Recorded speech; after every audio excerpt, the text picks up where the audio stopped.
Hello, everyone, and welcome to the Genesis Community Livecast. This is our Genesis Shapers recap episode for July 2021. The title of this Shapers meeting was Warping WordPress Widgets, which will make sense later. For those unfamiliar, my name is David Vogelpohl. I've been a proud member of the Genesis community for over 8 years, and I love helping the Genesis community get better together with my friends from the Shapers.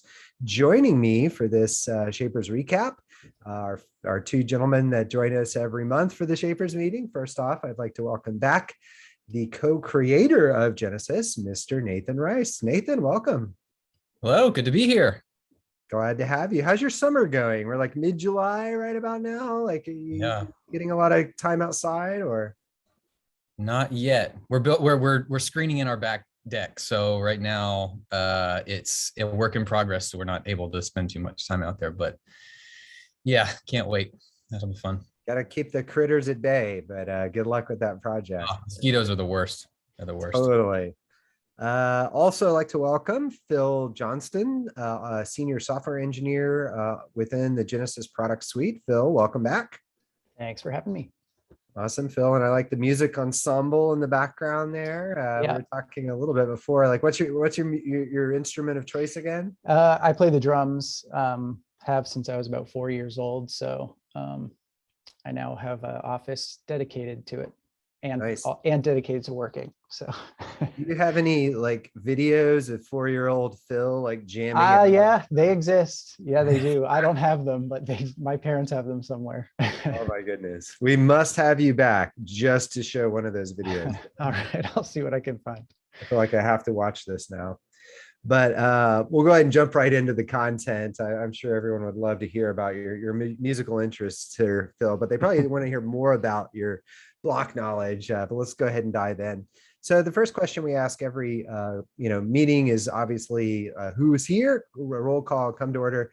It's always funny, like people show the emojis, but then people are late and like we always talk about like who's there and then we mention someone else's name later. But right here, what we have is Mike Hemberger of BizBudding, My Themes, you might be familiar with that. Jen Bauman, Studio Press OG on the Genesis engineering team. Nick Croft of the book Genesis Explained, Jonathan Jeter of Click Here Labs, Carrie Dills of carriedills.com, Nawai Bidola of Awesome Press. We're going to talk about a couple of his themes here a little bit later. Ryan Kenstra from the engineering team and Genesis. Love Ryan. He has a bunch of great comments in this meeting. I'm here. Okay. Yep. That's right. Ryan Murray from 3200 Creative. Ryan had some really interesting thoughts on headless in this meeting. Phil Johnston. Phil, you did like the waving hand emoji. Other people have like voodoo heads and other things. Like this feels like a very like plain emoji. Is that your style? I'm not a great slacker. The default emoji. I like it. I like to roll with the default emojis whenever possible. Anita bucks the trend entirely, does no emoji and just says here exclamation point. So gotta love Anita's creativity points. John Brown, of course, of 9 Seeds, Bill Erickson. And Bill has a new agency and I keep forgetting the name of it. It's actually got a really clever name. Nathan or Phil, maybe we all try to Google Bill Erickson's agency name so we can like reference it correctly. Now I keep wanting to reference his billerickson.net site, but he's here today. If you find out the name of that, just feel free to interject it. Travis Smith, love to see Travis there. So we had a good crew here. We had some other folks join us in later. You'll probably hear us quote some of them as we kind of get along here. The first question though for the group, and I was really interested to hear this, was are your non-technical customers finding the block editor helpful, using Genesis blocks or otherwise, or are page builders still the DIY tool of choice for content creation and editing? Now, I've been asking this question since the dawn of the block editor in 2018 in December. Obviously, the adoption rate, I guess, on that day was very low. But and I would say every time I've asked this, the answer has been, I'm playing around with it, but it's not quite there yet. I'd still rather use the page builder. And I feel like every time I've asked that question, that was the answer until this time. Phil and Nathan, how did y'all, or let me start actually one at a time to not confuse it, but like, Phil, what was your interpretation of folks' responses? Like, it was kind of surprising, like people were actually saying they were kind of using this as a default. I know, I was surprised by that too.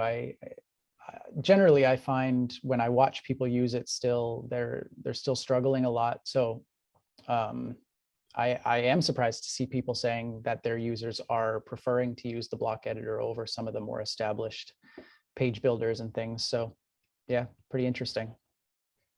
I also looked up Bill Erickson's agency. I think it's called Cultivate WP. That is correct. Yeah. Yeah, I just did the same while you were talking. I was like, because like Bill's the next, I mean, Bill was the first responder here, and he goes, our clients definitely prefer the block editor. While there was a bit of a learning curve, they find it more powerful and easier to use than the classic editor or page builder plugins. Now, Bill's business is focused on publishers, so bloggers and content creators, a lot of people in like the food blogging space and things like this. So he has very successful clients, but not necessarily very technical clients. And so like, it was really interesting to hear his point of view. And we opened a sub thread on this, and I'm trying to remember exactly. So I was like more powerful. I was like, that's kind of shocking to hear. Why? And it was shocking to me because, you know, page builders are just chock full of like all of these features that they've been building on for years in incredible ways. And like the block editor's only been in existence since December 2018. Like they just don't have, so like that was shocking to me.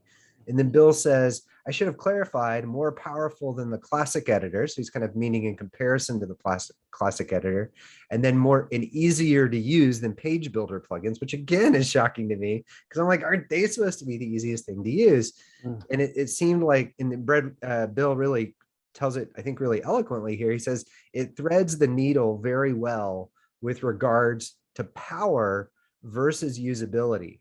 Page builders are max power, but low on visibility. So it was almost like he felt like not being overloaded with those features made it almost in a sense more usable.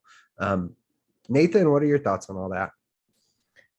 Yeah, I mean, I was listening to some of the, I guess it was Matt and Matthias on I think the WordCamp EU video a couple of weeks ago. And one of the things that I don't remember who exactly said it, but one of them said that that the block editor is going to kind of become a tool in its own right, sort of you would maybe akin to like a Photoshop kind of tool. And it doesn't, just because anything is possible doesn't mean it's necessarily always going to be the easiest. Like there's a learning curve that's gonna come with a new tool to create this stuff. But hopefully, like the idea of like Photoshop's easier than, I don't know, whatever came before Photoshop, you know, like, and certainly doing it like on paper and that kind of thing. So I would think that the block editor is kind of that same, in that same sense. And it does look like they are trying to go the route of, we're going to take longer, we're going to take our time in developing this so that we, maybe not specifically, but it seems to me like so that we avoid some of the usability pitfalls and maybe even the performance pitfalls of some of the more popular page builder plugins, because those things do come with lots and lots of options, but they're not necessarily optimized in their output. They're not necessarily very performant. They're not necessarily, when you do throw that many options at users all on one screen, and like, it doesn't matter how you organize it. It's just a lot to have to deal with. So I like the approach that the block editor team is taking, the Gutenberg team is taking to creating this. And I also do like the sort of the upfront acknowledgement, the fact that it's not going to be necessarily like a cakewalk to understand this, but hopefully at some point we can get better and like get up to at least feature parity, but also a more performant, easier to use, more user-friendly interface than some of these page builders. I like the platform kind of analogy. I'm not sure if that's the exact word you used, but kind of this notion of a tool in and of itself. And, you know, Travis Smith here, he says, you know, also, I think there is a bit more pick and choose with the block editor. instead of being forced to be all in one. So like, as you think of the block editor and, I mean, ultimately we'll see how it evolves, but like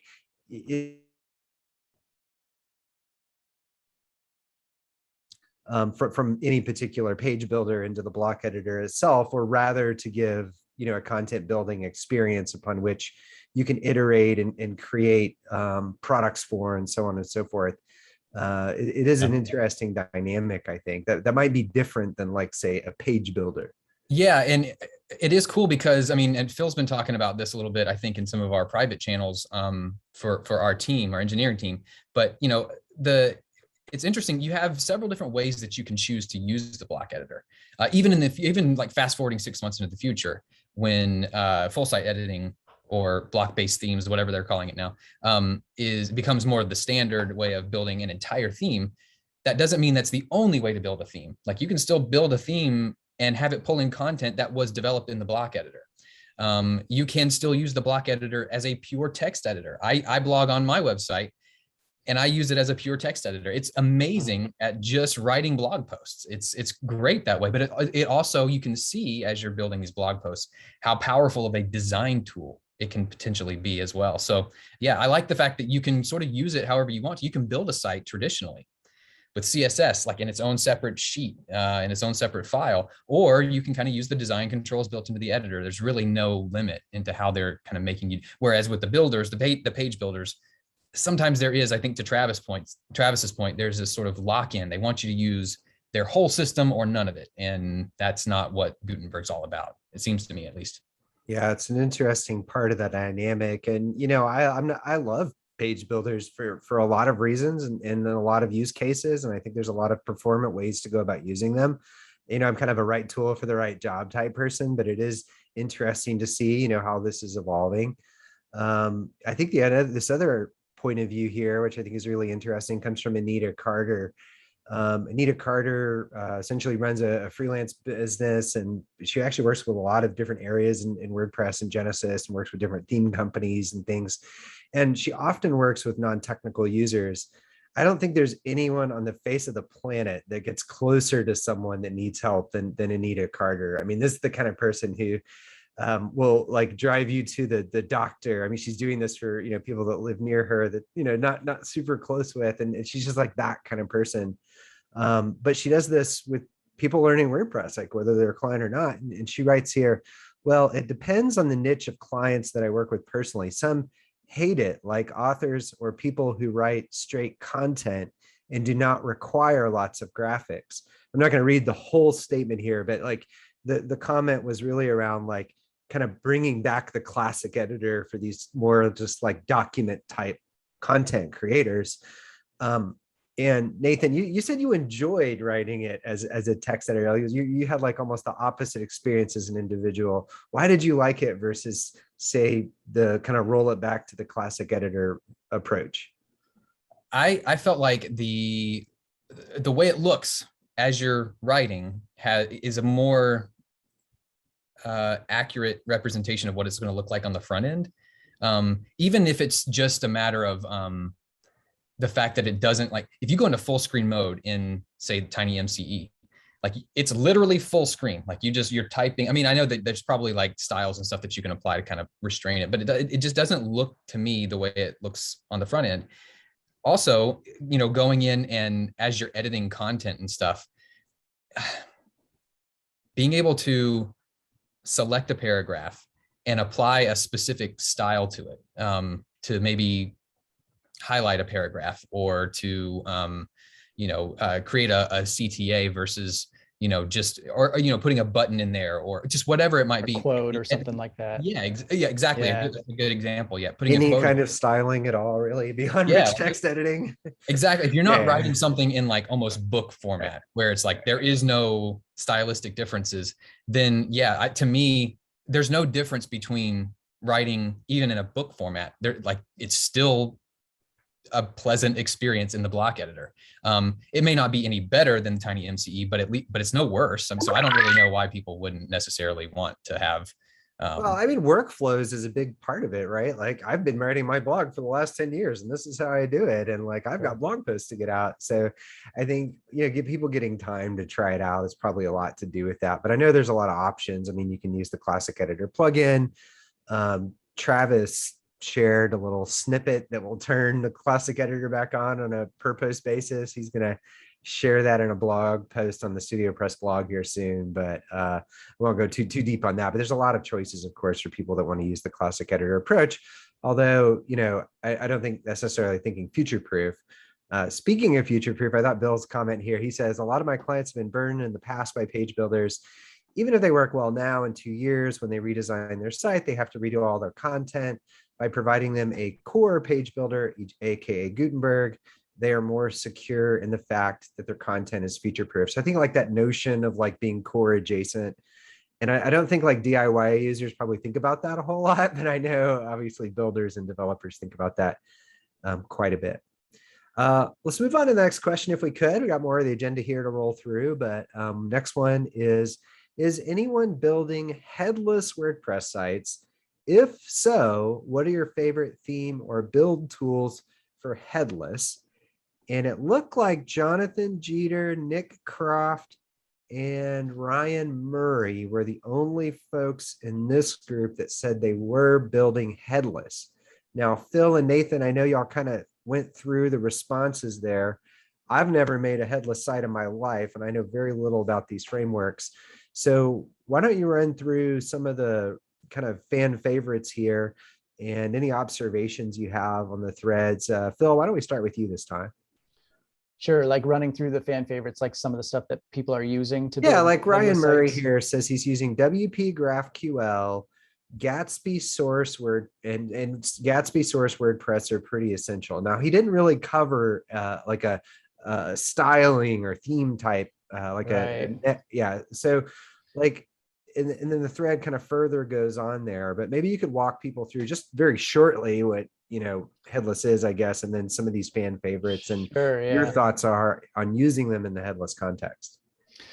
Yeah, I mean, for what it's worth, I have not built a headless site for like a real world client or anything like that myself either. But I do love writing in React, and I have built a lot of stuff in React. And the idea of writing in React to make websites, but still to use WordPress on the back end is pretty appealing to me. So you've never actually built though a decoupled headless site where WordPress is the store of data? Not in the real world. I've monkeyed around with it just to learn it, but I haven't actually. There isn't a site out there that I could show you that I've built. Did you use WP GraphQL in your? I did, yeah. So basically, GraphQL is it's sort of like one piece of the puzzle. You've got because you need to communicate your back end, your WordPress, where your data is living. It needs to communicate with your front end, which is going to be either Gatsby or Next.js or some other framework for your front end. GraphQL is like a communication link between the two. It's how you talk back and forth. It essentially cleans up and simplifies the API responses, right? That's right. Yeah, it's a standard. Yeah, exactly. So like you have your kind of front-facing application, typically in JavaScript when we talk headless, although that could mean a lot of things. Right. And so for Ryan, though, he's building with WP GraphQL, which I think is like the go-to for headless WordPress, of course. Mm-hmm. And then Gatsby source WordPress, which I'm not familiar with that. But then he gets into the styling pieces. And he talks about Gatsby, Next.js, Svelte. Yeah, I've never heard of that one. Emotion, Theme UI, and Tailwind CSS. So from your view, and I get that you're not building real world, headless WordPress sites, but what's your take on like the landscape of styling and as it relates to like WordPress content creation and then the rendering via the JavaScript layers? Like where are we at with all that? Just like from the headless is just, there's so many ways you can do it. Like you could just write your own CSS, you could pull the CSS into your JavaScript, or you could use a framework like Tailwind. So I've started playing with Tailwind a lot myself recently. Tailwind is basically a whole bunch of pre-made styles for you, and you can, instead of writing any CSS, you just use class names and put them onto your HTML. So you don't even have to actually write any CSS. which is kind of interesting. It's a totally flipped way of looking at CSS to what I'm used to, but I've used Tailwind outside of headless too, to make WordPress plugins or other little projects. So something like Tailwind or other ways of doing styles isn't necessarily headless specific, but I think there's so many ways to do it. It's hard for me to say that one is better than the other. It's kind of comes down to preference, but. Nathan, any observations from you? I have like a million thoughts on headless, but go ahead. I don't have a lot of thoughts on headless, so I'll defer. The only thing I can say is that from a performance perspective, it does seem to be significantly better than sort of the monolithic stuff. But it is significantly more complicated to set up. So it's a question of priorities, I guess. For most people, it's going to be a question of priorities. Yeah, I don't think now is the time when most brands will jump into considering it, or even agencies. There's a lot of road to go, I feel, before the lion's share of folks jump on. Most folks adopting now are very large companies or companies with very specific types of technology teams. And, I think the other thing to think about with headless is, we are seeing a shift in how, folks getting into development or learning technology and kind of defaulting to JavaScript over PHP and things like that in a lot of cases. But the majority of websites, by like a lot, are PHP. The majority of developers, by like a lot, are PHP. And so, like, to me, those are some of the biggest barriers in people adopting headless and decoupled JavaScript frameworks. But like, it's really interesting to me because like the phase I feel we're in is almost like you had PHP and before you had content management systems built with PHP. And so WordPress and other CMSs took that very complicated layer of content and site creation and dumbed down a lot of it, but still left those endpoints, if you will, for developers to go in and do custom functionality and custom styles and custom experiences, and still have a non-developer be able to edit the site and create a site even. And so like, I feel like that's the phase that decoupled JavaScript headless sites are in right now, is that you can't build one unless you're a developer, and you really can't edit or change one, like the styles even on a site, I feel in a lot of cases, without heavy developer involvement for most things. And I know that's starting to change, but it's like, well, why isn't headless adoption going faster? And to me, that's why. Like what WordPress did for PHP and other, Drupal and Joomla and everything else, but that just hasn't happened yet, it feels like, for decoupled JavaScript. What do y'all think about that? I completely agree. Because I actually built websites before the advent of the CMS, and I know exactly what you're talking about. You and me both. Yeah, like, I mean, I was building stuff in raw HTML, but when I started learning, oh, there's this database thing, and then you don't have to necessarily have a page for it. You don't have to have a physical HTML page for every page that's on your web. And I was like, that's cool, but I don't know how to write MySQL queries. And even if I did, looking back on it now, it's like I would be writing super insecure ones, and I'd probably have gotten hacked 10 times by now. So when WordPress comes along and they're like, hey, we've abstracted all that stuff. Like, we've just got a system. Like, that to me was, okay, boom, game changer. MySQL, PHP, and a little bit of knowledge of how to build a theme. And I had a business. Like, it completely revolutionized things. Yeah, and to see WordPress kind of now in its big sense playing a role in this perhaps transition to decoupled JavaScript, which, there's, again, to my mind, there's still a lot of road left to go, but obviously a lot of advantages as well from going that route. All right, well, enough future talk. Let's move on to the next agenda item here. Are you managing lots of client sites? And if so, what do you wish were better about managing lots of sites running Genesis or otherwise? Nick Croft says he has to bounce for a client call, which of course was great. Great way to go, Nick. I hope you closed that client. Let's move on to this. We talked about the Genesis Pro license issue for Pro Plus customers, which we talked about last time here on the recap. Let's see what else we have. Jonathan Jeter wanting to get some better accessibility out of some of the child themes on Studio Press. Let's see. Oh, Nick Croft. This is a great one, I think, as it relates to themes. They're they have managed over 2,000 sites running Genesis child themes with dozens of plugins, and obviously with theme updates as well. And basically, they're trying to solve for automating their visual regression testing with theme updates. I can imagine I know obviously from different kind of direct experience, but that's a lot of variance to try to optimize for. And he looks like he's using Backstop JS. Nathan, do you have any experience with Backstop or like extensive VRT testing? No, I know we looked into some back before we were acquired by WP Engine. And at the time they weren't mature enough to really start using. I've been really impressed with the technology that we have in-house here at WP Engine with our smart plugin manager and their ability to sort of run the updates, take snapshots, compare the two, and if it's beyond a certain level beyond a certain threshold of difference, to basically roll that update back. I think that's brilliant. I think that's exactly what people need in order to feel confident hitting update on 2,000 sites and not immediately going like, okay, my weekend is ruined now. Like I just can't make plans anymore if there's a WordPress update or even just a plugin update. I mean, a single plugin can make your site break. So, it's extremely high stakes.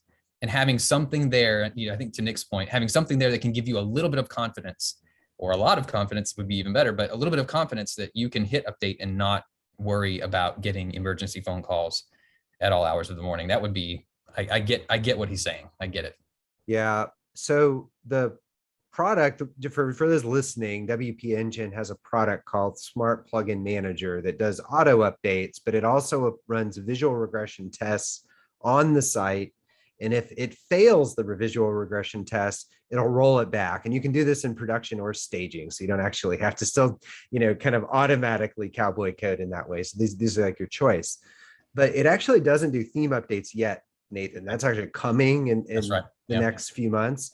But it will check the front end of your site, which of course your theme is using to help style or to style as plugins are updated. Yep. Now, it's really interesting because I've actually kind of dove deep with them, and I've done this before as well in other kind of web teams I've led, dealt with, well, how do we deal with automated VRT across a wide range of sites? And the problem ultimately becomes false positives, meaning that you'll say like, oh, these 23 sites failed. And they failed because you have a slider on the homepage and the before and after snapshot had missed the slider. So you have to like put in all of these exceptions. Well, with 2,000 sites, like, oh my goodness, think of all those exceptions.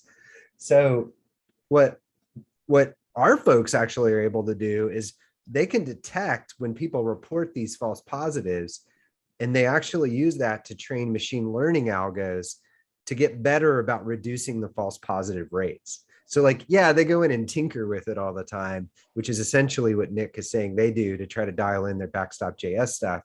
But the smart plugin thing like automatically learns as the false positives are reported and like, well, this wasn't really a break, like that kind of thing, which I think is pretty cool. I didn't know that they were doing that. I knew they had the machine learning thing, but I didn't know in what regard it was actually being applied. But that's really cool. That's really cool. People like always stop when they hear the word like AI or machine learning, and like, but that's how they're doing it is, and that's the real trick with VRT is, especially with lots of different kinds of sites, right? It's really about getting that false positive rate as low as possible. Yeah. I think Nick probably has some very interesting data on false positive stuff with his 2,000 sites. We're gonna have to bend his ear on that one. Cool. Next up. Who would like to join a Shapers live Q&A and learning session for Genesis custom blocks with Rob Stenson and Ryan Kenstra? Give everyone a chance to deep dive and explore things not yet thought of. So looks like we have Ryan Murray who is interested, John Brown. Let's see here. Who else? Carrie Dills had her hand up, I think. Oh yeah, Carrie Dills. Oh, I forgot the emoji. I was like, nobody else was interested. Nawai Bidola, Jonathan Jeter, Nick Croft. John Brown, Anita Carter. Well, that's pretty much everybody. We should just have like a set. We just make that like the whole second Shapers Could be a Shapers meeting. Yeah. yeah, there you go. That's cool. We're going to give that a test run with the Shapers, and, you know, kind of getting some lessons from that.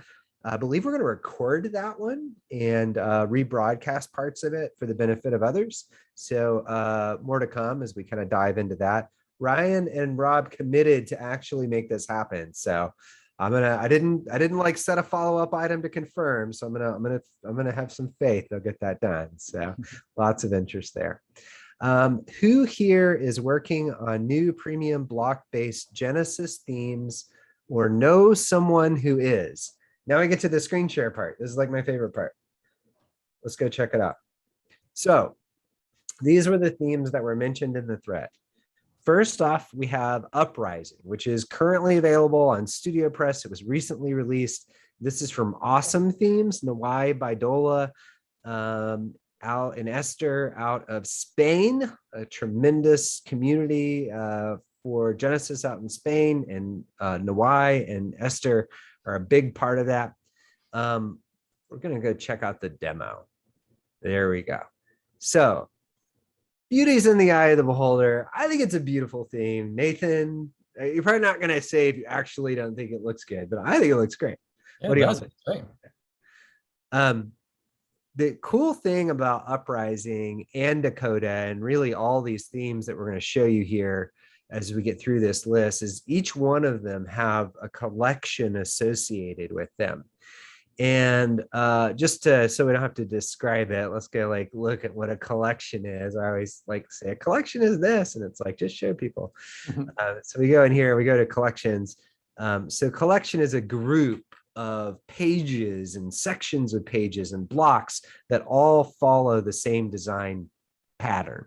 So as you can see here, I have all of these different parts of the site at my fingertips that all follow that pattern. So the way I personally think about it is like it's a themes demo content, and it's all been chopped up, and you can just click on it and drop it in a page or a post. And of course, as full site editing comes, we'll have, you know, header, sidebar, and footer. So Uprising, all of this content that you're looking at here, you know, essentially is encased in blocks and encased within the collection. And so it doesn't just load up as part of a one-click theme setup, which right away is like super awesome. And it does do that. But this is really the power I feel of collections, is it takes that one step further and puts all of that content, you know, right there at my fingertips. And I can use it in any way and combination I want very, very quickly. So I thought this was a really cool theme there from Awesome Themes. This is their second theme, Dakota. Very clean themes, I would say, from Nawai and Esther. But you can check them out there on Studio Press. We also have Wes Strom, who's made Aspire 2.0, which also includes a collection and block capabilities. We'll go check out the live demo from Wes here. Wes is definitely a Genesis OG. There we go. Ooh, that's beautiful. Wow, clean like a jelly bean. I got a chance to check this out a couple of weeks ago, but I'm just seeing it again. Nathan? I feel like people don't really realize, for those of you who have used Genesis for a while, you're probably, if you haven't checked things out in the last, say, year and a half, we've been moving things over from what was before a widgetized homepage, which at the time was the easiest way of sort of building these custom homepages without having to edit code. It was just how we did things. But now that we have the atomic to set a static homepage and to build that page within the block editor, and then using the technology that Mike McAllister built for Atomic blocks, and now in Genesis blocks, we're able to sort of package those page designs up. And like DV said, you know, chop them up into different sections, but then also kind of combining them into full pages that are designed by our internal designers here. It's really, and then obviously with the third parties doing the exact same thing, it's really a total seismic shift in the way, I mean, you probably can't show it right here, but to go to a theme demo and to click the edit button and to barely like barely anything changes, but now you've basically got the entire page there available to edit, to change the content, change those pictures, change the titles, drag things around if you want to reorder stuff. That was impossible with widgetized homepage. So if you haven't checked it out recently of how things are being built now, I would highly suggest you do it, because it's different, and it's in a very good way. So You mean like what I'm doing here, like clicking this button, that was impossible? that was impossible. I mean, everything was still, for the most part, it was still in a static location. You could edit the content, like you could change maybe, with a widgetized homepage, you could change the content of a paragraph or something like that, but you couldn't go in and move things around, not without editing code. So Right. it's a totally different system. Yeah. Widgets probably let you reorder sections, like you could reorder widgets, but As long as it was in the same widget area. that's yes. right. Yeah. But if But you want to there- do something inside that widget, then unless the Yeah. widget enabled that through some kind of form or field, and Yep. it's not sort of what you see as what you get editing. It's Yep. totally different. Yeah. And it Yeah. was the interface was like the widget Right. interface. It had no visual consistency with what we were actually seeing on the front end. This is the absolute opposite. So it's awesome. Yeah, I think it is a seismic change in how content is created in the WordPress context. And I think like kind of going back to 2018 when it was first released, and everybody's like, oh, it's going to turn, WordPress into Wix or whatever. I don't know. It's like, to me, it's like providing more capabilities as people build experiences. Because I mean, like, to me, the dynamic of WordPress is it's the customization, but it's the ability to customize and deliver that experience to a content editor, without them having to necessarily know any code to do something meaningful on the web. That's right. Yeah. This other one I like here is Clover. This one was shared by Anita Carter, and oh my goodness, of course, I don't remember her last name here. Kate was the one who created this theme, Clover, and it's incredible. And she also includes a design collection with it, which I thought was really cool for Anita to share. Anita was actually helping Kate with that theme. Anita, like I said, she works with a lot of different kinds of people. Okay, so let's see. What is the next question? Will you join us in testing Genesis Framework 3.34 with WordPress 5.8? Have you already done that? Do you have feedback already? And Nathan, why don't you talk us through what is in Genesis 3.34 and why? And then how does that relate to WordPress 5.8? It's a very small change, but it's important because WordPress 5.8 is going to introduce basically blocks in widget areas, or I guess, is there a better way of saying that, Phil? Blocks? Technically what it is widgets in block areas now. Okay. Yeah, it's the same idea. Is what used to be just a widget area, you can put blocks there too. You can put blocks in it. So you have access to the entire library of blocks, core, and any additional ones added by plugins and stuff. And those can now go into the areas that used to only accept widgets. The problem was that we went through and did some extensive testing with our library of 10 Genesis child themes. And there were some pretty significant issues that would have taken us more time than we had in order to get it out before WordPress 5.8 to actually go through and address these issues, either through reporting them to core, which we have, and then them sort of fixing them on that side, or us mitigating for them within each individual child theme. But then having the problem of child themes don't receive automatic updates. So, Well, we have everybody else's custom child themes too out there. That's exactly right. So we made the decision within the Genesis framework WordPress allows you to actually turn off this new type of widget screen. And so we've opted to do that within the Genesis framework when you update to Genesis 3.3.4. And it will show a little notice on the widget screen that if you would prefer to turn it on and sort of test it out and kind of go cowboy, you can do that with a single line in your functions.php file. So it's easy to turn off to turn back on what we've turned off in Genesis 3.3.4 with a single line. But do understand that when you do turn it back on, you're probably going to have to do a little work of like restyling some of your widgets that kind of get dropped in as classic widget blocks. It's a very complicated thing, but basically we're trying to save you some headaches here when it comes to working with your child themes. If there's no reason that you feel like you need to move on to the block widget screen, then just leave it the way we've got it. And there's a lot of other themes that are using widgets in these ways than Genesis type of themes. Are you suspecting, like, I mean, I know Core, I actually don't know if Core is, Core put out this notice, but this post here from Robert, talking about the ability to kind of filter it out or turn it off, which is essentially what we're doing here with Framework. But like, are you thinking like a lot of themes will have this issue with 5.8? It'll be interesting to see. I would say, like, I've been building WordPress sites since about 2006 or so, and widgets, I can't remember when they got introduced, but it was a long time ago.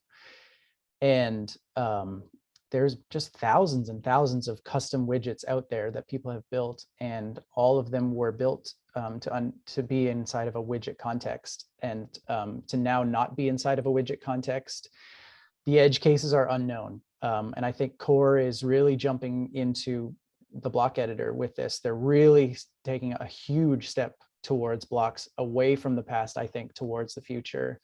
Almost drawing a line in the sand with this. It's kind of an update that's, I feel like, not getting maybe enough fanfare or attention, but this is a shift, I think, in my opinion, from the old way to the new way. And with Framework, it's kind of interesting because, like, we can see this coming and we can apply an update to Framework. And of course, not just our own child themes, but other Genesis child themes can benefit from this, which I think is kind of a neat benefit, of course, of using a framework to begin with.